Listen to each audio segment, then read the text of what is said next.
Toledo, Ohio, President Donald Trump used his first campaign election rally of 2020 to argue that he served up American justice by ordering a drone strike to take out Iranian Gen. Qasem Soleimani, while jeering Democratic leaders for questioning his decision to carry out the attack without first consulting Congress. Trump's remarks on Thursday careened from mockery of House Speaker Nancy Pelosi and Rep. Adam Schiff, who heads the House Intelligence Committee, to a suggestion that he should have won the Nobel Prize, a preview of the sharp-edged re-election campaign that he will wage. The president made his comments shortly after the Democratic-controlled House approved a resolution asserting that Trump must seek approval from Congress before engaging in further military action against Iran.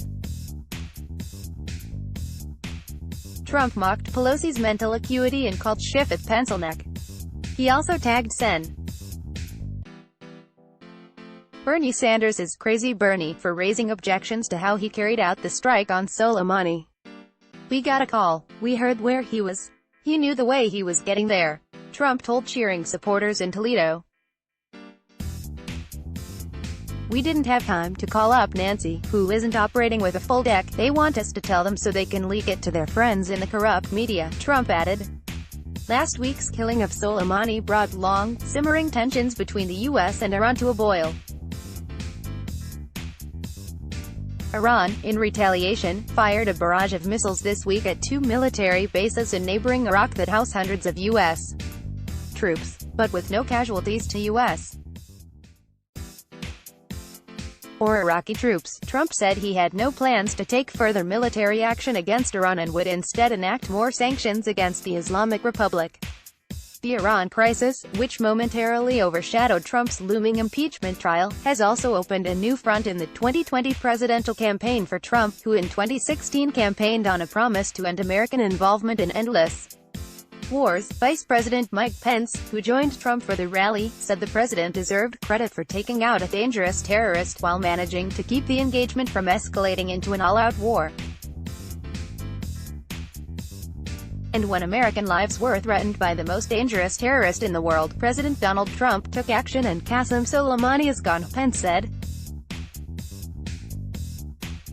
And in the wake of that attack, Iran responded, but thanks to the professionalism of the military, we suffered no American casualties and Iran appears to be standing down.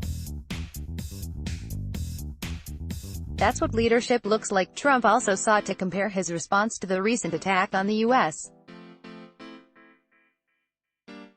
embassy in Baghdad to the 2012 attack on U.S. government facility in Benghazi. A U.S. ambassador to Libya, a Foreign Service officer and two CIA contractors were killed in the Benghazi attack, which led to a two-year Republican-led investigation into then-Secretary of State Hillary Clinton, who was not found to have committed wrongdoing. No Americans were killed in the Baghdad assault. The protesters managed only to breach the edge of the sprawling embassy complex. "This was the anti-Benghazi," he said. "We got there very quickly.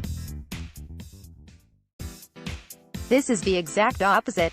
Trump also turned to a topic that frequently rankles him, the fact that he has never won a Nobel Prize. Referencing the 2019 Nobel Prize winner, Ethiopian Prime Minister Abiy Ahmed, Trump said that he himself deserved the honor instead. "I made a deal. I saved a country, and I just heard that the head of that country is now getting the Nobel Peace Prize for saving the country," Trump said. "I said, what? Did I have something to do with it? Yeah, but, you know, that's the way it is.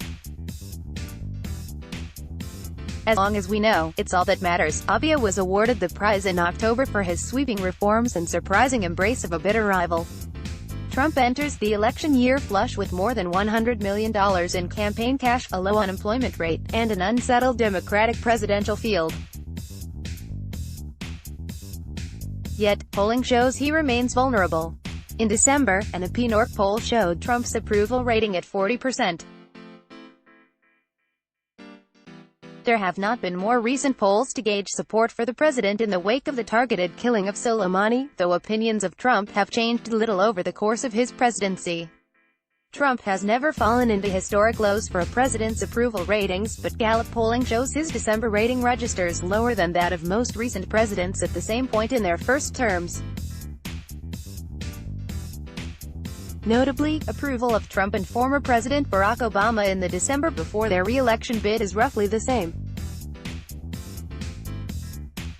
But Obama's approval rating never fell below 40% in Gallup polling, and he recovered slightly in the months leading up to his re-election to finish his first term with an average rating just below 50%. Trump's approval rating has never been higher than 46% in Gallup polling.